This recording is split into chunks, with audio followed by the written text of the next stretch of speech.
Caros amigos, bem-vindos a mais um episódio de Hoje no Mundo Militar.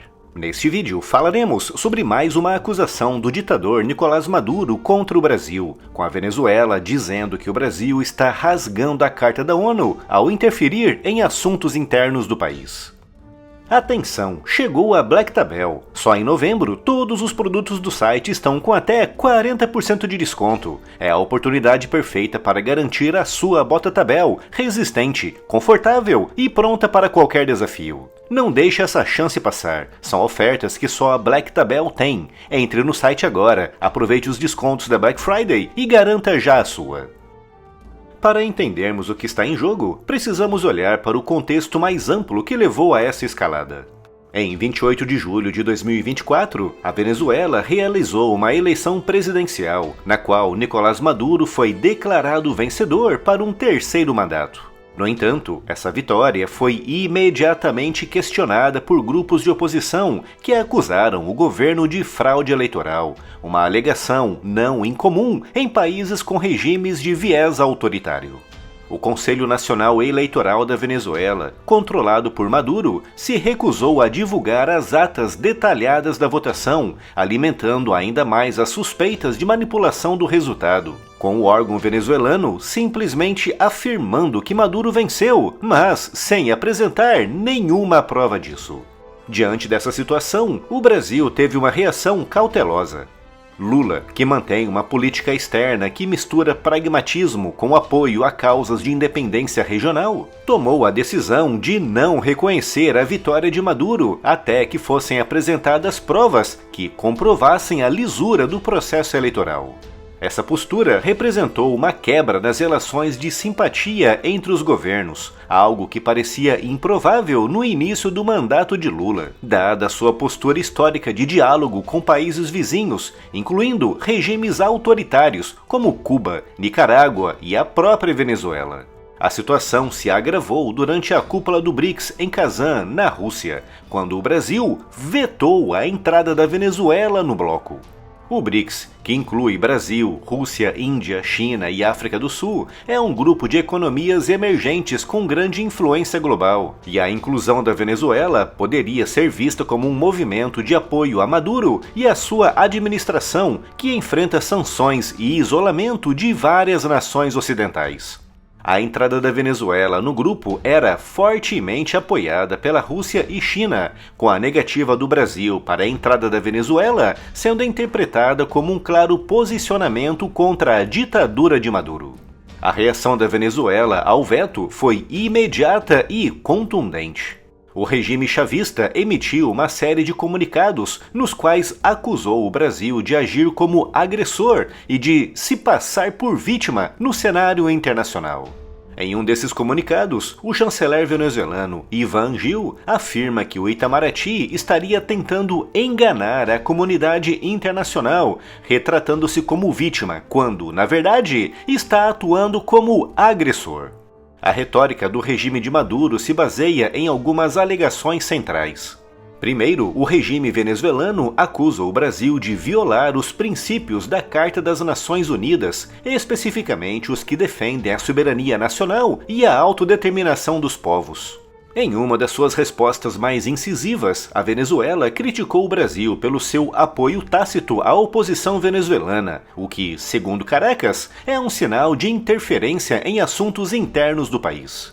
O tom das declarações é exacerbado com palavras como agressão descarada e campanha sistemática, que, segundo a Venezuela, visariam desestabilizar o regime de Maduro e influenciar a percepção global sobre o país. Essas palavras também refletem uma estratégia de Maduro para solidificar o apoio interno ao seu regime, pintando o Brasil como uma ameaça externa. Uma das reações mais controversas da Venezuela foi a publicação de uma imagem nas redes sociais pela Polícia Nacional Bolivariana, controlada diretamente por Maduro, que publicou uma foto borrada de Lula diante da bandeira do Brasil, acompanhada da frase: "Quem se mete com a Venezuela se dá mal". A mensagem, carregada de ameaças implícitas, foi percebida como um sinal claro de hostilidade e como uma tentativa de intimidar o governo brasileiro e os seus apoiadores. O Brasil, por sua vez, reagiu com um comunicado oficial emitido pelo Itamaraty, expressando surpresa e desapontamento com o tom ofensivo das declarações venezuelanas. No texto, o Brasil reafirma o seu compromisso com a soberania e o respeito mútuo entre nações, declarando que sempre buscou tratar a Venezuela com respeito, inclusive em tempos de crises diplomáticas. A nota também mencionou o apreço do Brasil pelo princípio da não intervenção, um valor que está profundamente enraizado na política externa brasileira desde o século passado. No entanto, o comunicado também incluiu uma crítica implícita ao comportamento recente da Venezuela. Ao apontar que as escaladas retóricas e ataques pessoais não fazem parte do protocolo diplomático que o Brasil segue, o Itamaraty deu a entender que a Venezuela está transgredindo normas de diplomacia internacional, tornando o conflito ainda mais visível e prejudicial para ambos os lados. A declaração diplomática do Brasil buscava, de certo modo, posicionar-se como o lado racional e respeitoso, contrapondo a retórica extremamente agressiva de Caracas. Além do comunicado oficial, o governo brasileiro, representado pelo assessor de assuntos internacionais Celso Amorim, foi alvo direto de críticas. O presidente do legislativo venezuelano chegou a sugerir que Amorim fosse declarado persona non grata na Venezuela, o que é uma medida diplomática severa que, caso ocorresse, poderia tornar a reconciliação diplomática ainda mais difícil. O status de persona non grata é um dos últimos recursos diplomáticos antes do rompimento formal das relações entre dois países e indica a gravidade com que Caracas enxerga o comportamento brasileiro. Essa crise entre Brasil e Venezuela ocorre em um momento delicado para a América Latina, onde as tensões políticas e econômicas são amplificadas por uma série de crises internas em vários países. A postura do Brasil em vetar a Venezuela no BRICS também levanta questões sobre o papel de liderança regional do Brasil. Historicamente, o Brasil tenta sempre se posicionar como um líder na América Latina. No entanto, a decisão de bloquear a entrada de um vizinho próximo em um grupo de cooperação internacional pode ser vista como um movimento arriscado e até polarizador.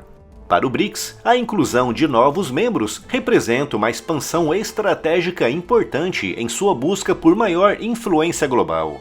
A rejeição da Venezuela, no entanto, marca um posicionamento de distanciamento do Brasil em relação a regimes que não seguem os princípios democráticos que a diplomacia brasileira busca defender.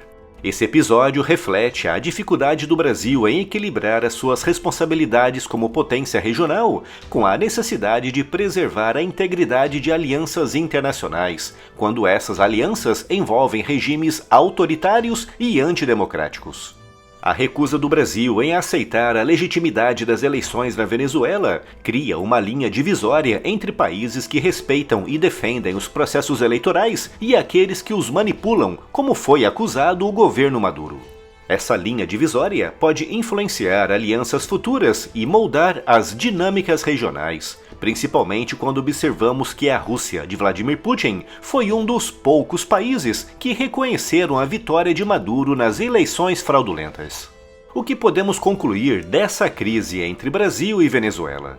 Em primeiro lugar, vemos que ambos os países utilizam a retórica como ferramenta diplomática, mas com diferentes objetivos.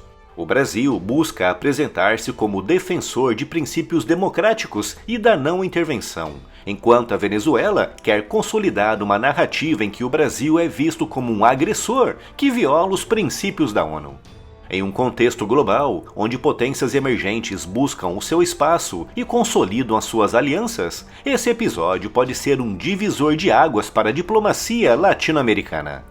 A escalada de tensão entre Brasil e Venezuela coloca em xeque a estabilidade da região, enquanto os próximos passos podem determinar se a América Latina será um bloco de cooperação ou de conflitos e divisões. E se ainda não está inscrito no canal, inscreva-se já e acione o sino das notificações para não perder nenhuma novidade.